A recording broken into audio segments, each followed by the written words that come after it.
Good afternoon, everyone. I have the following statement attributable to the spokesman for the Secretary General on the United Nations Relief and Works Agency for Palestine Refugees, UNRWA. The Secretary General is concerned about recent public criticism of UNRWA and the integrity of its operations.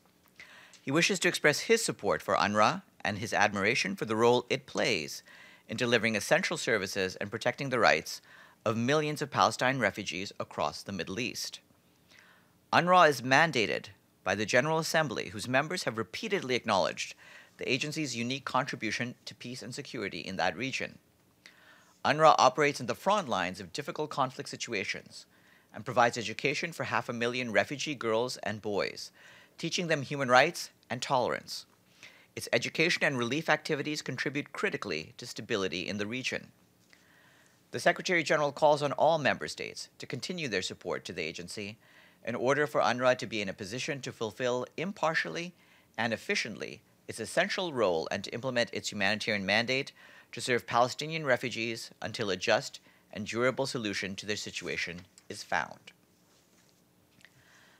The Secretary General should shortly arrive in Turkmenistan for a high-level dialogue on implementing the UN Global Counterterrorism Strategy in Central Asia. Earlier today, he was in Tajikistan, where he overflew the Pamir Mountains on his way to Lake SYRIA'S. The Secretary General said he was shocked by the effects of climate change he witnessed, in which 30% of Tajikistan's glaciers have melted, and reiterated his calls for climate action. There's no time to lose, he stressed. This weekend, you will have seen that he was on Saturday in Uzbekistan, where he met with President Shavkat Mirziyoyev and visited the Aral Sea area.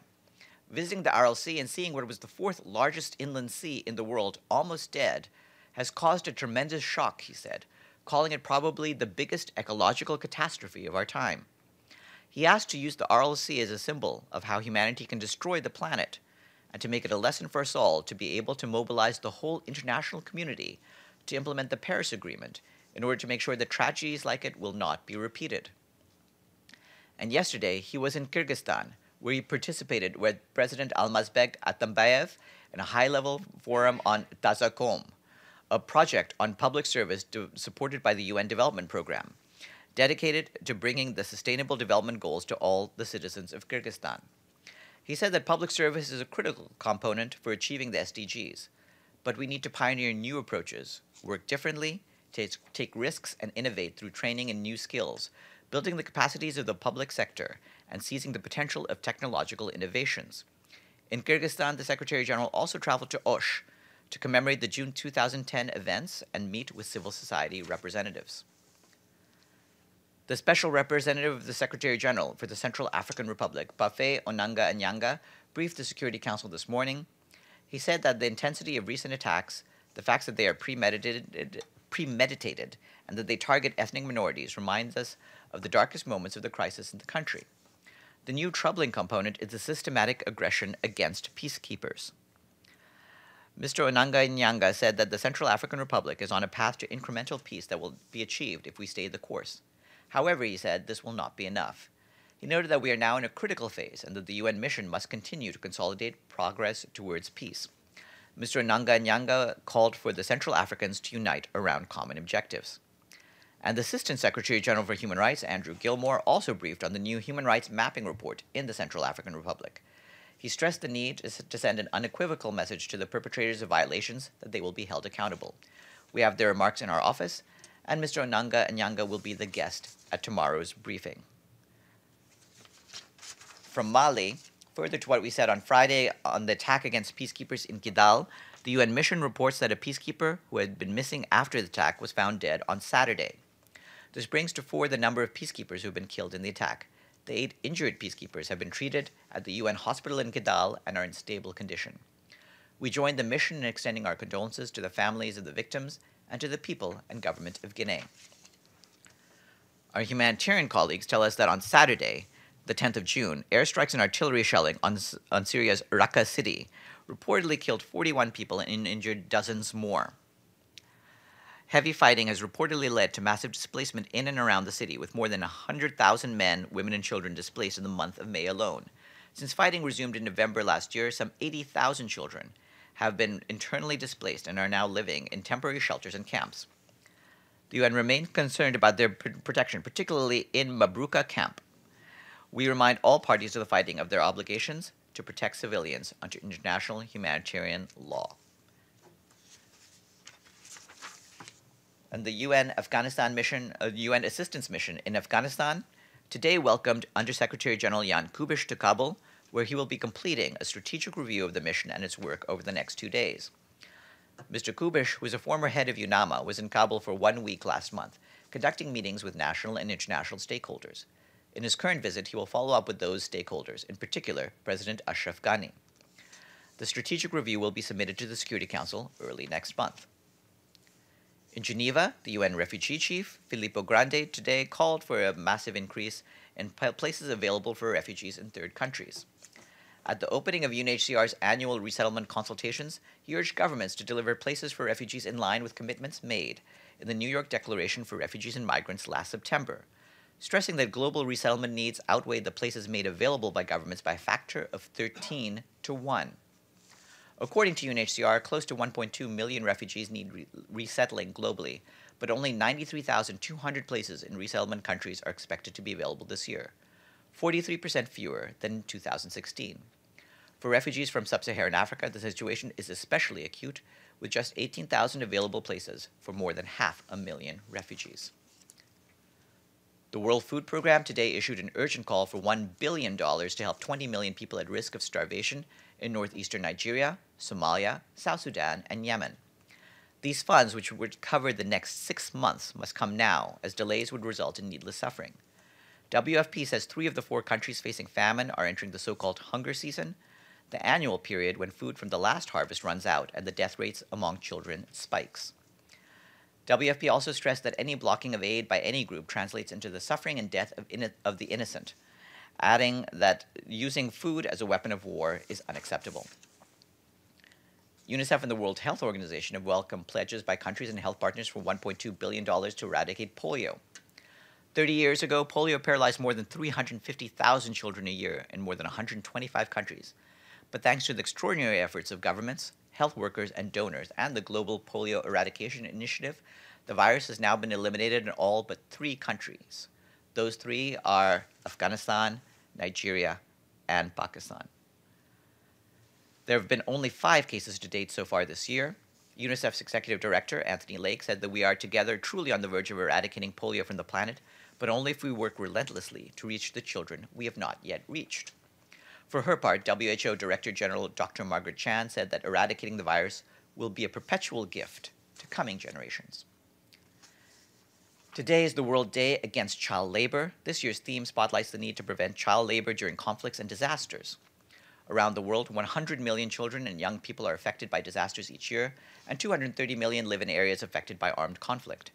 To mark the day, the Food and Agriculture Organization has published a guide aimed at development professionals, policymakers, and civil society groups working on agriculture, food security, and nutrition programming, which includes practical steps to ensure that programs contribute to safe employment and training opportunities for youth, and that activities intended to support vulnerable families do not have the unintended consequence of encouraging child labor.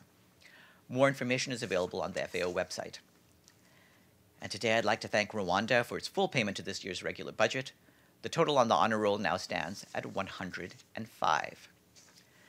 And for press conferences, tomorrow at 11 a.m. there will be a press briefing entitled Including Persons with Disabilities to Expand Disability Rights. Speakers will include the permanent representative of Bulgaria, Georgi Panyotov, chair of the Convention on the Rights of Persons with Disabilities Committee, Teresa Degener, and Special Rapporteur on the Rights of Persons with Disabilities, Catalina de Vandas Aguilar. Also, tomorrow, our guest at noon, as I mentioned, will be the Special Representative of the Secretary General for the Central African Republic, Parfait Onanga Anyanga, and he is the head of the UN mission there, MINUSCA. That is it from me. Are there any questions? Going once. Going twice. Gone. Oh, well, there's one for you. Yes. Thank you. I want to ask about that extended report of the panel of experts on Libya, which has 310 pages. When it's going to be debated or discussed at the Security Council, and there will be like for extending the mandate of the panel of experts? That's really a question for the Security Council President. I believe that Libya is slotted later this month on their monthly calendar if you look at their website, but please check with the permanent representative of Bolivia who presides over the council this month. And if that is that, have a very good, one more. Yes. Farhan, could I please ask you first about the ongoing diplomatic crisis in the GCC and other countries?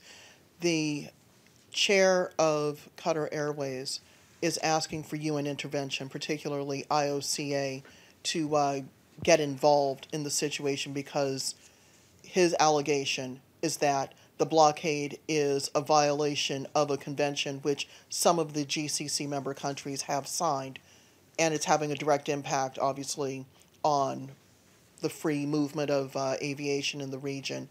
What is the Secretariat's view of the blockade from that perspective? Well, regarding the question of whether this comports with civil aviation regulations, that's really a decision to be taken by the member states of the International Civil Aviation Organization, the ICAO, as you've mentioned. So we'll leave that matter in their hands. You've seen the statement we issued late last week on this.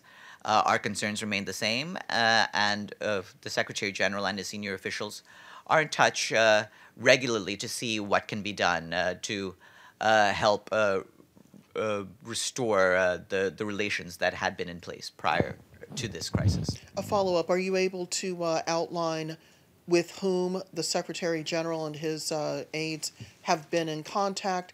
Is there any anticipation of some sort of meeting under UN auspices to try to mediate the crisis?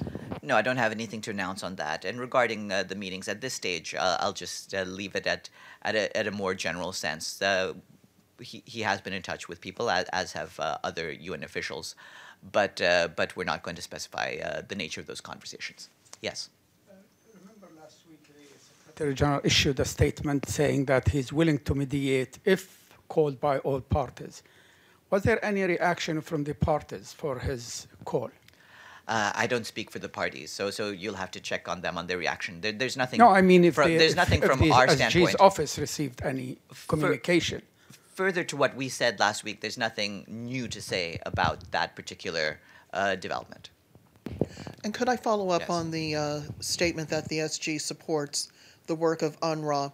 There have been now multiple instances of Hamas taking advantage of areas operated by UNRWA in order to carry out its work.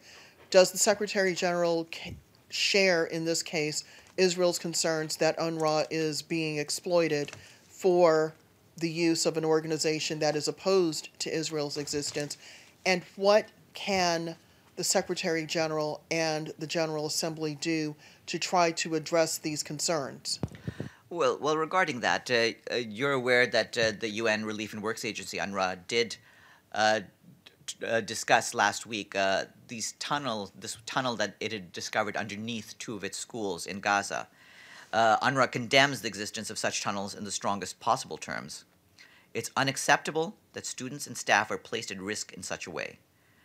The construction and presence of tunnels under UN premises are incompatible with the respect of privileges and immunities owed to the United Nations under applicable international law, which provides that UN premises shall be inviolable.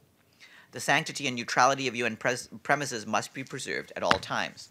And UNRWA has taken action to seal the tunnels, and we are making sure that there can be no recurrence of this sort of violation.